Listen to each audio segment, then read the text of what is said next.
Ang pinagmimitingan niyang dalawa? Bawal mong buntisin yan, Pornek, kasi papanganak lang yan. Pornek, bawal mong buntisin yan, okay?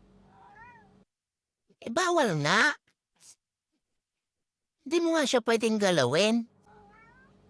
Oh, naiintindihan kita pero bakit kasi ang loyal mo? Gusto mo siya lang. Okay lang yun, nak.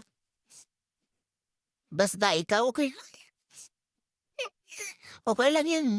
Mag-try ka naman sa iba. Hmm? Lagi na lang eto yung jowa niya. May anak na sila. Kapapanganak lang yan.